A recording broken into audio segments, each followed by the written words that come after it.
भारती जी हमारे बगल में खड़े हैं, ये इतना जोश भर रहे हैं, मैंने तो सुना है ये मुर्दों में तक जोश भर देते हैं। नहीं, सच में हमारे अम्बेडकरवादी मिसल के बहुत ही अच्छे गायक भी हैं और राष्ट्रीय कवि हैं, लिखते भी हैं और गाते भी हैं। लेकिन वेरसिया जी भावुक हो गए और भावुक होना बड़ा स्वाभाविक है, क्योंकि ये जो संगठन है ये राजनीतिक संगठन नहीं है, ये सामाजिक संगठन है। और जब सामाजिक संगठन कभी बनता है तो भावनाओं के ही आधार पर बनता है, और राजनीतिक संगठन बनता है तो राजनीतिक मुद्दे और परिस्थितियों के आधार पर बनता है। तो मेरे छोटे भाई सुनील वेरसिया जिस संगठन के प्रमुख हैं मध्य प्रदेश में, उस संगठन को भाई विनय रतन जी ने और भीम आर्मी के चीफ आदरणीय चंद्रशेखर आजाद जी ने बड़ी मुश्किल से गढ़ के बढ़ के तैयार किया है। आप जैसे नौजवानों की दम पे, आप जैसे लोगों के संघर्ष की दम पे ही ये संगठन तैयार हुआ है। इसलिए मेरे छोटे भाई सुनील भाई, आप चिंता मत करो। ये निवाड़ी में आप ये मत सोचो कि आज तो 200-400 लोग हैं, आप मत सोचो, क्योंकि आज तो हम शांति से यात्रा निकालने आए हैं। अगली बार जब दामोदर यादव निवाड़ी में क्रांति करने आएगा तो यहाँ पैर रखने की जगह नहीं बचेगी, ये प्रशासन के लोगों सुन लो। जब आंदोलन चल रहा था तो मैंने सुनील वेरसिया को लगातार इनसे बात की और मैंने कहा कि मुझे आना हो तो बताना। इनने कहा कि भाई साहब मैं जा रहा हूं, अगर मेरे कहने से प्रशासन सुन लेगा तो ठीक, नहीं तो अगली बार सड़कें जाम करने का काम करेंगे। सुन लो प्रशासन के लोगों, आज तो मैं संकल्प यात्रा लेके आपके बीच में पहुंचा हूं, और ये संकल्प इस बात का अकेला नहीं है। मैं अभी तक 5 संकल्प दोहरा रहा था, लेकिन आज 6वां संकल्प भी यहां से लूंगा। और ये संकल्प सुन लो मेरे भाइयों, निवाड़ी के साथियों और बहुजन समाज के सब साथी सुन लेना, अकेले अहिरवार नहीं, अहीर भी सुन लेना और इस बात को समझ लेना कि कितना भी लाठी को तेल पिलाते रहो, लेकिन जब एक दरोगा घर पे पहुंच जाता है तो छुपते फिरते हो। असली राजनीतिक अगर ताकत बनाना है तो मानवर साहब कांसीराम ने जो फार्मूला बनाया, अहीर को भी याद होगा और अहिरवार को भी याद होगा कि उत्तर प्रदेश में नारा लगा था कि मिले मुलायम सिंह, कांसीराम हवा में उड़ गए, जय श्री राम। जब बाबरी मस्जिद का मुद्दा चल रहा था, नासिर बख्श मंसूरी साहब, डॉक्टर साहब, नरेंद्र सिंह जी, क्या बाबरी मस्जिद का मुद्दा, ये जो हिंदुत्व की राजनीति है वो चरम पे थी और लोग सोच रहे थे कि बाबरी मस्जिद को बचाने के लिए मुलायम सिंह ने गोलियां चलवाई, अब मुल्ला मुलायम कहलाने लगा, अब तो मुलायम सिंह यादव हार जाएंगे। तब मैं ऐसे योग पुरुष को सलाम करता हूं, मानवर साहब कांसीराम जी को। उन्होंने इस परिस्थिति को बलियादी समझा और उन्होंने खुद आगे हाथ बढ़ा के कहा कि मुलायम सिंह जी, आप पिछड़ों की राजनीति करते हो, लेकिन मैं चाहता हूं कि पिछड़े दलित सब मिलकर एक बहुजन बने। आओ हाथ मिलाए और इस देश की राजनीति नहीं, इस देश के बहुजनों की तकदीर बदलने का काम करें। और मेरे साथियों सुन लो, जब अहिरवार पे आंच आए तो अहीर सोचे कुटन दो, हमें क्या करना, तो कभी अहीर भी कुटेगा तो अहिरवार भी मजा लेगा, वो भी लड़ाई लड़ने के लिए फिर नहीं आएगा। लेकिन अगर चाहते हो बहुजनों की ताकत बनाना, अगर चाहते हो मानवर कांसीराम साहब का सपना पूरा करना, अगर चाहते हो चंद्रशेखर के हाथ को मजबूत करना, अगर चाहते हो दामोदर को आडंबर पाखंड की लड़ाई में जिताना, तो आओ मेरे बहुजन साथियों, एक मुट्ठी बन के खड़े हो जाओ और जवाब दो उनको, किनको, जिनके 420 वोट है। यहाँ कौन विधायक बन रहे हैं तुम्हारे बीच में, कौन विधायक बन रहे हैं? मैं अभी पूछ रहा था, बहुत सीधे हैं प्रमोद के पिताजी, बहुत भले हैं। मैं उनसे भी पूछ रहा था, हमारे ओबीसी महासभा के लोग भी बैठे, अहिरवार साहब भी बैठे, मैं अभी पूछ रहा था प्रमोद के पिताजी से कि किसने षड्यंत्र किया, किसने प्रमोद को फंसाया है। उन्होंने 2 जातियों के नाम तो ले दिए, 3 जातियों के, लेकिन उन्हें तो ये पता भी नहीं है कि भीम आर्मी के लोग जब लड़ाई लड़ते हैं तो भीम आर्मी के लोगों के खिलाफ राजनीतिक षड्यंत्र किया जाता है। और राजनीतिक षड्यंत्र इन्हें नहीं मालूम होगा, इन्हें तो वो दिख रहे हैं जो वहां कर रहे हैं। सही बात तो यह है, यहाँ जो सत्ता में बैठे हैं उनकी चूल्हे हिली हैं, और सिर्फ उनकी नहीं, जो विपक्ष में बैठे हैं उनकी भी चूल्हे हिली हैं कि अगर ये नीले गमछेधारी इतनी तेजी से आगे बढ़ गए तो 2028 में मध्य प्रदेश की विधानसभा में झंडा गाड़ने का काम करेंगे। इसलिए षड्यंत्र करने वालों कर लो, सुन लो यहाँ के एमएलए, अनिल बाबू, अनिल 15 साल से बन रहे हो एमएलए, फूट डालो राज्य करके, अहीर को अहरबार से लड़ाओ, अहरबार को अहीर से लड़ाओ, कुशवा और पाल को एक दूसरे से लड़ाओ। सुन लो मेरे भाइयों, चाहे रैकवार हो चाहे केवट हो, मेरे पिछड़े वर्ग के लोगों तुमसे कहने के लिए आया हूं। तुम सोचते हो कि भीम आर्मी आजाद समाज पार्टी या नीला गमछा या बाबा साहब का चेहरा देख के सोचते हो, ये तो सिर्फ दलितों का संगठन है। दामोदर यादव, जिसको लोग मानते हैं कि कृष्ण के कुल में जन्मा है, इन कथाओं के हिसाब से तो अगर कृष्ण के कुल में जन्मा आदमी जब अम्बेडकरवादी बनता है तो बहुत खतरनाक बनता है। अनिल ध्यान रखना, अगर किसी गलतफहमी में हो तो विधायक जी, ये शासन प्रशासन हमें नहीं रोक पाएगा, हम नहीं लड़ते प्रशासन के छोटे मोटे अधिकारियों से। चुपचाप प्रमोद को बाहर निकलवाने की व्यवस्था खुद ही कर दो, नहीं तो तुम्हारा ही ताला लगा के काला मुंह करने का काम करेंगे। ये दामोदर यादव कहने के लिए आया। बोलो सुनील भाई, तैयार हो मेरे सिया जी? अब अगली बार जब हम आएंगे, वैसे तो होशियार है प्रशासन के लोग और इनसे भी ज्यादा विधायक होशियार हैं, नहीं आने देंगे मुझे दोबारा। और अगर मैं आया तो बोलो मेरे नौजवान साथियों, मुझसे वादा करो, एक एक आदमी 100 आदमी को लेके आएगा क्या? और अगर 100 आदमी को लेके आओगे तो मैं भी वादा करता हूं, मुझे नहीं मालूम यहाँ के एसपी कौन है कि गुटखा खाते हैं कि तंबाकू, इससे हमें कोई मतलब नहीं। जो खाना है खाओ, जो पीना है पियो, लेकिन गरीबों का खून मत पीना, नहीं तो तुम्हें कुर्सी पर बैठने नहीं देंगे। इस बात को ध्यान रखना। आज मैं एक शपथ लेता हूं मेरे साथियों, 5 संकल्प को लेके मैं चल रहा हूं नागपुर से। ये मेरा भाई गब्बर देखो सिरोंज से चल के यहाँ पे आया। नौजवान साथी, कहां से निकले हम लोग? दीक्षा भूमि नागपुर से यात्रा निकाल रहे हैं। और पहला संकल्प है कि ग्वालियर हाईकोर्ट परिसर में मनुवादी कितना भी विरोध कर ले, मोहन यादव की सरकार कितना भी विरोध कर ले, लेकिन हर हाल में बाबा साहब के स्टेच्यू लगाने का काम करेंगे। ये हमारा पहला संकल्प है। दूसरा संकल्प क्या है? अभी यूजीसी का बिल लागू हुआ, यूजीसी, और यूजीसी में नियम परिवर्तन हुए तो ये मनुवादी क्या कह रहे हैं? ए प्रशासन के लोगों, तुम प्रमोद को तो जेल भेज सकते हो, लेकिन क्या तुमने उनको जेल भेजा जो नारा लगा रहे हैं मोहन यादव जाएगा जाके भैंस चराएगा? क्या नारा लगा रहे प्रशासन के लोगों? तुम जवाब दो। और यादव लोगों तुम भी सोचो, हमारा मुख्यमंत्री, क्या हैसियत है तुम्हारे मुख्यमंत्री की?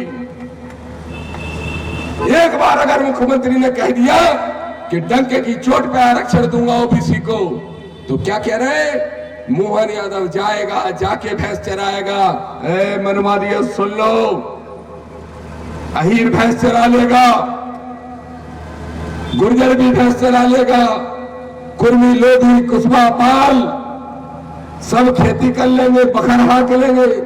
मैं तो कह रहा हूं पाल झिंगे बुकंगे चरा लेगा, कुशवा सब्जी उगा लेगा, और जिसको जो काम मनु विधान ने दिया हम सब कर लेंगे। पर मनवादियों बताओ, तुम भीख मांग के खाते थे, फिर भिक्षा मांगने को तैयार हो क्या? हमें ज्ञान मत दो।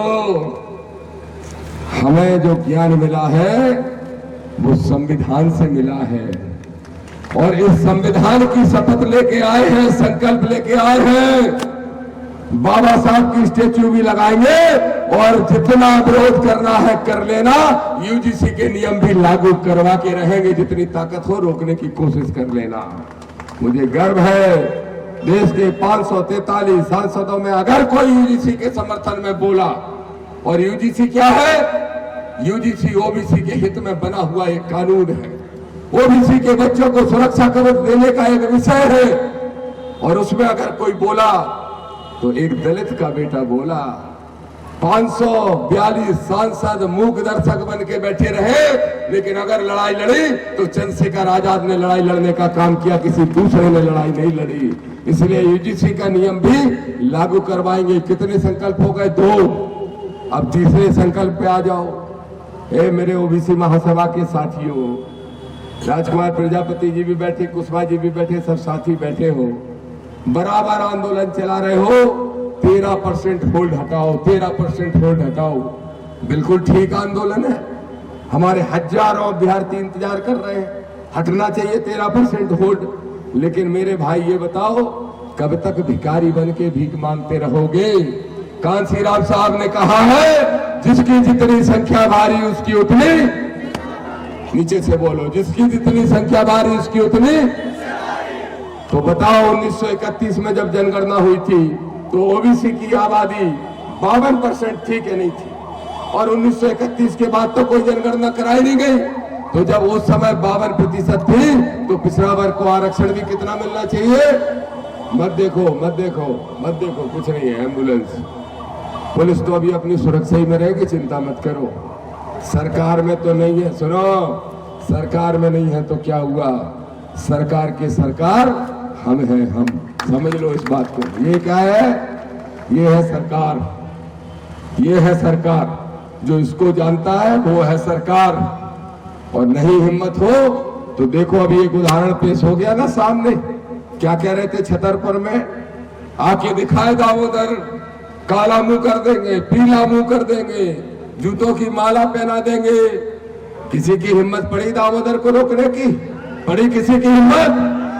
गए उस गली में, गए उस गढ़ में, और कह के भी आए और नीला झंडा गाड़ के भी आए। किसी की औकात नहीं हुई। ये संविधान हमें ताकत देता है। तो सुनो मेरे भाइयों, बताओ ओबीसी को 50%, 52% आरक्षण दिलाने के लिए बोलो मेरे दलित भाइयों, कितने लोग तैयार हो? हाथ उठा के बताओ। अब देख लो, अब देख लो, समझ सुधर जाओ, पिछड़े वर्ग के लोगों सुधर जाओ, सुधर जाओ यादवों, कुशवाहा 5 सुधर जाओ। कब तक आडंबर पाखंड के शिकार बने रहोगे? तो 3 विषय हो गए। पहला, बाबा साहब की स्टेच्यू लगाना है, ये संकल्प। यूजीसी के नियमों को लागू करवाना है, दूसरा संकल्प। पिछड़ा वर्ग को 52% आरक्षण दिलाना है, तीसरा संकल्प। प्रमोशन में रिजर्वेशन और निजी संस्थाओं में आरक्षण दिलाना है, ये चौथा संकल्प। और 5वां संकल्प, और सुन लो, 5वां संकल्प यह है, 420 वोट वालों को घर बिठाना है और 40,000 वोट वालों को विधायक बनाना है। ठीक है संकल्प के नहीं है? ठीक है कि नहीं है? लेकिन इसके लिए भाईचारा बनाना पड़ेगा। अब मैं आऊंगा दोबारा निवाड़ी। मेरी आदत है कि जब कभी मुझे लगता है कि हमारे लोग कमजोर पड़ रहे हैं तो मैं, जब जुल्म करेगा सत्ता के गलियारों से चप्पा चप्पा गूंज उठेगा, इसलिए फिर आऊंगा निवाड़ी। लेकिन वादा करके जाता हूं, हजारों की संख्या में अगर 20,000 लोग होंगे तो 10,000 एससी के भाई होंगे, तो 10,000 ओबीसी के भाई भी होंगे। ये भी वादा करके जा रहा हूं। और मेरे भाइयों, लोग कितना भी भाईचारा तोड़वाने का काम कर लें, बहुत लोग करते हैं, अकेले मनवादी नहीं, कुछ अम्बेडकरवादी खाल ओढ़ के वो भी कोशिश करते हैं कि टूट जाए भाईचारा। लेकिन भाईचारा नहीं टूटेगा, क्योंकि दामोदर यादव चंद्रशेखर आजाद के साथ आया ही इसीलिए है कि मानवर कांसीराम साहब का सपना पूरा करना है। अब आते हैं 5 नहीं, अभी 5 में ही है, अभी चल रहा है। सुनो, 5वां पूरा नहीं हुआ। ये तो अभी 420 की वोट अकेले अनिल की बात हुई। अकेले अनिल से काम नहीं चलेगा। अब चले छोड़ो, इतको पृथ्वी पर तर्कों कितने एक वोट है हमारे भतीजे के, हमारा भतीजा ही तो है पुराना। 2000 कितने हैं? 2000 और तुम कितने हो? 1.5 लाख सब मिला लो तो कम से कम। फिर भी एमएलए तुम नहीं है। कितने शर्म की बात है। हृदय कहाँ गए? चले गए? बैठे हो चुल्लू भर पानी में डूब मरो तुम लोग। चुल्लू भर पानी में तुम्हारी टीकमगढ़ की 3 सीट है, तीनों में ए भी राजा, टे भी राजा, बे भी राजा, से भी राजा। अच्छा, इसकी लाजरत हो गए कि नहीं? मैंने तो 20 साल पहले से सुना है संजू। इसकी लाज रखोगे? खड़े हो, वादा करो। हृदय खड़े हो, वादा करो। वादा करो कि टीकमगढ़ में अगली बार 2028 में, और संजय सूर्यवंशी खड़े हो जाओ और हमारे यहाँ के साथी वादा करो, इन 5 की 5 सीटों पर बहुजन मूवमेंट के आदमी नीला झंडा गाड़ने का काम करेंगे। ये मुझसे वादा करो। अब मेरे साथियों सुन लो। एक जो 5वां संकल्प है वो थोड़ा लंबा चौड़ा है। सिर्फ इतना नहीं है कि इन राजनीतिक कुर्सियों पे, इन संवैधानिक कुर्सियों पे बैठना है। एक और बड़ा मुद्दा है, और वो मुद्दा है पर्ची वाले का। किसका? सुना दो कि नहीं? बोलो, सुनना चाहते हो? ये पर्चियां बहुत निकलती है, पर्चियां। भैया एक यात्रा निकाल रहा हूं 28-29 साल को मोड़ा। 28-29 साल को ही मोड़ा तो है, जैसे तुम लोग ने मोड़ी मोड़ा हो ऐसे ही वो मोड़ा है। बस बाने चुटकियां बड़ी रखा रखी और ऐसे ऐसे ऐसे ऐसे ऐसे है मेरे पागलों, है मेरे पागलों। अच्छा, कितने पागल हो तुम देखो तो। तुम तो नहीं जाते, नीले गमछे वाले नहीं जाते, वे पागल नहीं है। जो दूसरे गमछा डाले, अब देख लो विधायक जी, तुम दूसरा डाले, तुम तो नहीं जाते हो। दूसरे गमछे वाले जाते हैं और जाके बैठ जाते हैं। और वो 28 साल का लड़का बोलता है, अरे कितने पागल आ गए। पागल बोलता है कि नहीं? खुद पागल बोलता है। अब बताओ वो पागल क्यों बोलता है? वो जानता है कि उसको कुछ नहीं आता, फिर भी तुमको पागल बनाना रहा है, तो पागल बोलेगा क्या नहीं बोलेगा? और जब यात्रा निकालना, बोले हिंदू राष्ट्र बनाएंगे, हिंदू राष्ट्र बनाएंगे। हमने कहा क्या हो गया भैया? कमल कुशवाहा जी और अमित बंसोड़ साहब से मैंने पूछा, इसको क्या मिर्गी आ रही, क्या हो गया, दौरा पड़ रहा है? बोले नहीं, वो हिंदू राष्ट्र बनाने निकला भाई साहब। मैंने कहा कितना सर्री है, कोई मांग केंद्र सरकार से मनवाने हैं भैया, तो यहाँ से दिल्ली खोजे कि दिल्ली से उल्टे लौट के आए? नहीं, बोले दिल्ली जाए क्या? नहीं, जो तो खुद लौट के आ रहा हूं। तो फिर समझ में आए कि जाए नहीं बनाने कोनो राष्ट्र फास्ट, जाए तो अपनी नेतागिरी चमकाने। और जैसो योगी मुख्यमंत्री बन गया, तैसो जो मध्य प्रदेश को मुख्यमंत्री बनने को सपनों देख रहा हो। हमने लिख दी राष्ट्रपति को चिट्ठी, हम चले गए सुप्रीम कोर्ट। ये संविधान ने अधिकार दिया था, ठीक है, इसलिए चले गए राष्ट्रपति के यहाँ, इसलिए चले गए सुप्रीम कोर्ट में। सुई क्या कह रहा हो? सुनिया लो क्या कह रहा हो? ऐसे ही मंच लगा के हाँ हाँ ऐसे कर, हाँ हाँ ऐसे करते। बहुत देख लिए हमने उसके वीडियो, बहुत देख लिए। आजकल देखना बहुत संभल के बोल रहा है हमारा भाई छोटा 28 साल का लड़का, और इसलिए संभल के बोल रहा है, जैसे ही बोलता है उसे ध्यान आ जाता है, दामोदर देख रहा होगा। तो फिर क्या कह रहे, काय भैया? बोले एक महापुरुष ने, फलाने मतलब महापुरुष ने चिट्ठी लिखी राष्ट्रपति को, सुप्रीम कोर्ट जा रहे हैं, क्या कह रहे हमारी यात्रा रोके। हाँ भैया, बोले हमने उनको फोन नंबर नहीं तो हम फोन पे ही उनकी ठर्री बार देते। ये कहा, देखा था तुम लोगों ने, देखा था। हम आए हाल के हाल, मीडिया बुलाई हमने, भर के मीडिया आ गई भोपाल में। हमने कहा कि धीरेन्द्र शास्त्री की पर्चियां नकली। मीडिया वाले बोले कैसे? मैंने कहा ऐसे कि जब वो दामोदर यादव का पर्ची से नंबर तक नहीं निकाल सकता, तो पर्ची से किसी का भविष्य बता सकता है क्या? बताओ मेरे बात साथियों, सही कहा कि नहीं? मीडिया वाले बोले जो बात तो सही है, सही पहुंच गए, बाकी मुंह पे लगा दो माइक। अब वो घबराए बेचारा। फिर हमें एक सुप्रीम कोर्ट के वकील का फोन आया, बोले भाई साहब ठटरी बारना प्रेम से जो गाली दे दे, माँ दे दे, बहन दे दे, बेटी दे दे, कोई भी दे दे चलता है, लेकिन 2 बातें उनने बताई। कि एक तो जो ठठरी जो गाली है जो महिलाएं देती हैं, क्या पुरुष देत का देव क्या पुरुष क्या तुम में से कोई ठठरी भारत का? महिलाएं माता है हमारी, सम्मान से हम कब मोड़ी मोड़न को लाड़ में कब गुस्सा हो जाए तो पति से भी कह देते आके ठठरी बंदे जो हमारी बात नहीं सुन रहा हो, लेकिन महिलाएं देती है कि नहीं देती? ये धीरे तो को टेस्ट कराने पर का, टेस्ट कराने पर का भैया। तो देखो क्या बोला कि ठठरी बार देंगे। मैंने कहा चल ठठरी बार दे, कोई बात नहीं। सुप्रीम कोर्ट के वकील ने कहा कि इसने कहा कि बाद में क्या कहा, बेटा टेढ़े संत है, तुमने हमें छेड़ा है तो हम छोड़ेंगे। चाहते हैं कि तुम हमें नहीं छोड़ो, हम तुम्हें नहीं छोड़े, तुम हमारी ऐसी तैसी करो मनोविधान की दम पे, लेकिन हम तुम्हारी ऐसी तैसी करेंगे भारत के संविधान की दम पे। आ जाओ मैदान में। हम पहुंच गए रिपोर्ट लिखाने। जैसे ही रिपोर्ट लगाने दतिया पहुंचे, जो हजारों साथी इकट्ठे हो गए, सोई मीडिया बुलाई। 28 साल के मेरे छोटे भाई ने, छोटा भाई है मेरा, सोई मीटिंग बुलाई, मीडिया बुलाई और मीडिया से कह दे अपने एक पत्रकार साथी से जे सवाल पूछ लियो। उनने कही महाराज जी अगर दामोदर जी आए हनुमान जी के दर्शन करें तो आप उनका स्वागत करोगे कि नहीं आने दोगे? अरे भैया आए, हम तो सीना से लगाएंगे, हम तो उनको हाथ जोड़ के स्वागत करेंगे, हम तो उनके संग कदम ताल करेंगे। तो हमने भी कह दी आ तो जे है तैयार है मीडिया वाले, हम लोग आ गए। हाले वो खेल चल रहा तो मीडिया वाले इतने से इतने पहुंचे, इतने से इतने पहुंचे, वे आ गए। बोले भाई साहब महाराज जी ने ये कहा। हमने कौन सा महाराज, कौन सा? बोले फलाने धाम के पीठाधीश्वर।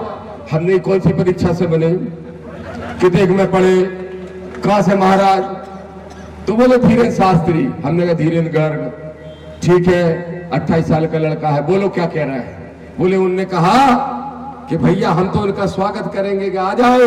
तो हमने कहा हम भी तैयार हैं, लेकिन हिंदू राष्ट्र बनाने की गैर संवैधानिक यात्रा छोड़ दे, दामोदर भारत के संविधान की कॉपी लेके और नीला झंडा लेके तैयार है बुंदेलखंड के नाते, लेकिन पहले आडंबर पाखंड छोड़ना पड़ेगा। सोई फिर रह गया चुप के, अब क्या बोले? अब नहीं बोल रहा। अब तुम पूछ लीजिए, चलो मीडिया वाले इतने बैठे, चले जाओ चले जाओ और जाके पूछ आओ कि दामोदर जी ने ऐसे कहा। भैया हम नेताओं के बारे में कुछ नहीं बोलते। और बांध ले छतरी, और बांध ले। क्या समझना था मुझे पिछोर से टिकट चाहिए? क्या सोच रहे थे कि दामोदर को पिछोर से टिकट चाहिए?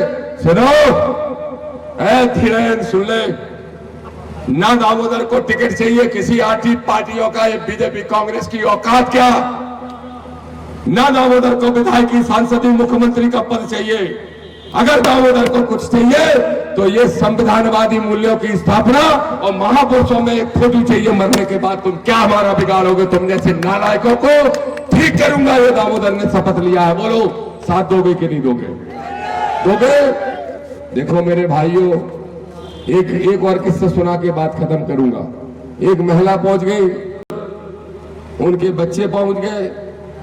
अब वहां पर्चियों से अर्जी निकलती, अर्जी लगती है, अर्जी लगती है, हाँ अर्जी लगती। तुम्हें नहीं पता होगे, तुम जाते ही नहीं, तुम होशियार हो, तुम पागल नहीं हो, ठीक है।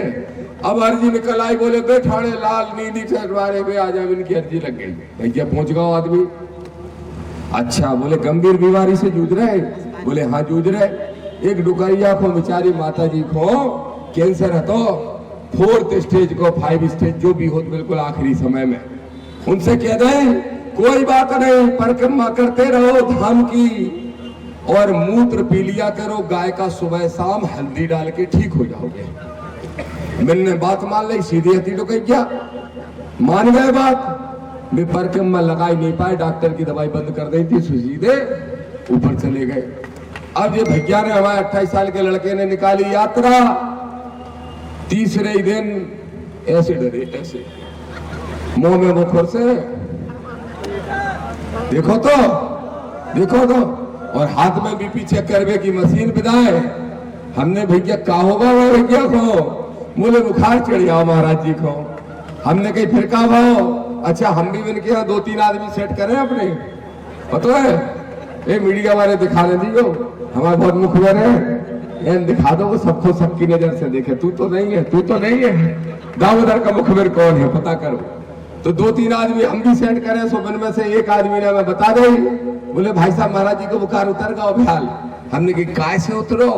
बोले डॉक्टर को बुलाए थे, पैरासिटामोल की गोली ली। हमने महाराज जी से कह दियो कि अगर तुम्हारे चमत्कार में दम है तो भैया तेने गोली खाई। काय खाई?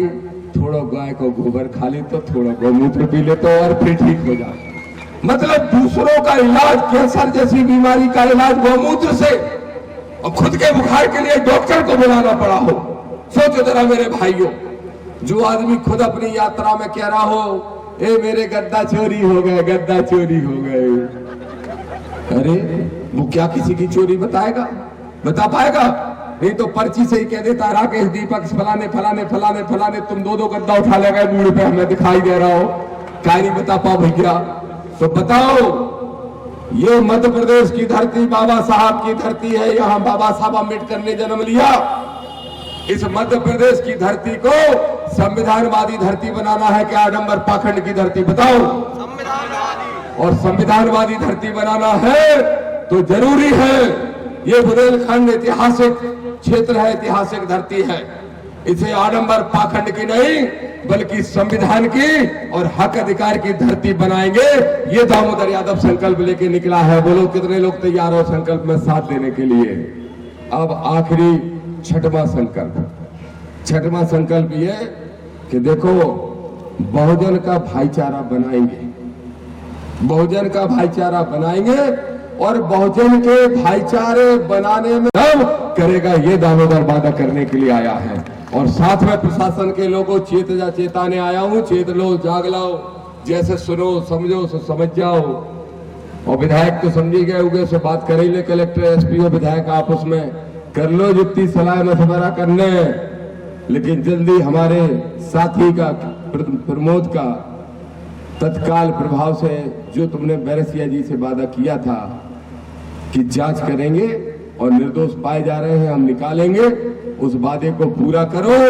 अगर तुम वादा नहीं पूरा करोगे तो हम फिर वादा जरूर पूरा करेंगे। हजारों लोगों को लेके आएंगे, 10,000। देखो यहाँ ये बैठे अस्ते जी बैठेंगे 5,000 लोगों को लेके अनिल की तालाबंदी करके। अनिल समझ गए 5,000 लोगों को बैरसिया जी लेके बैठेंगे एसपी की तालाबंदी करके, और 5,000 लोगों को लेके दामोदर भी बैठेगा कलेक्टर की तालाबंदी करके। और अगर नहीं इनकी समझ में आई तो पूरे 15,000 लोगों को ले जाके मुख्यमंत्री को घेरने का काम करेंगे, लेकिन अपने साथी को न्याय दिलाने का काम करेंगे। ये दामोदर यादव वादा करने के लिए आया है। फिर से कह रहा हूं मेरे यादवों, विचार कर लो, तुम्हारा मुख्यमंत्री फिर भी चोटी तुम्हारी ही उखाड़ी जा रही है। विचार कर लो, तुम्हारे सबसे बड़े नेता इस देश के जो रहे हैं उनके ही क्षेत्र में यादव की चोटी काट के उस पर मूत्र का छिड़काव किया जा रहा है। क्योंकि कहाँ गए थे? बोले यादव जी भागवत पढ़ भी गए थे। बोले भाई साहब मदद करो, हमने संविधान पढ़ने लगो, कोई तुम्हें छू जाए तो दामोदर गारंटी देता है किसी की हिम्मत नहीं है। तो आप सबसे मैं वादा करता हूं और आप सबको आमंत्रित करते हुए अपनी बात समाप्त करूंगा कि अभी तक तो चल रही थी यात्रा कैसे, ये गाड़ियों से साए 50 गाड़ी 25 गाड़ी दौड़त फिर रही 100 गाड़ी। अब कैसे चलेगी? पैदल। 11 तारीख से दतिया से शुरू होगी, 11 से। और ये बात सही है, अगर यात्रा नहीं चल रही हो तो मेरा भाई सुनील बैरसिया अति यहाँ बैठ के ही छुड़वा लेते प्रमोद को। लेकिन कोई चिंता की बात नहीं है, मैं चेतावनी देते हुए कह रहा हूं 11 तारीख से पैदल यात्रा चलेगी। रोज चलेंगे कितने किलोमीटर? 15 किलोमीटर। 15 चल लोगे? 15 को निकल सकत? बताओ ईमानदारी से, रोज 15 निकलो। ऐसी तो नहीं हो जाओ जैसे वे वो कहते हैं, नहीं हो जाओ, नहीं उगो तो मेहनत कस लोग हो भाई। हम भी मेहनत कस हैं, किसान के बेटे हैं। पर्चियां निकाल के 5 साल में 5 लाख करोड़ के मालिक नहीं बने। इसलिए हर हाल में ग्वालियर हाईकोर्ट परिसर में या तो 15 मार्च को मान्यवर साहब कांसीराम जी की जयंती के पहले मोहन यादव जी की सरकार लगा दो मूर्ति, नहीं तो 1 लाख लोगों को लेके जाएंगे और बाबा साहब की मूर्ति लगाने का काम करेंगे। जय भीम, जय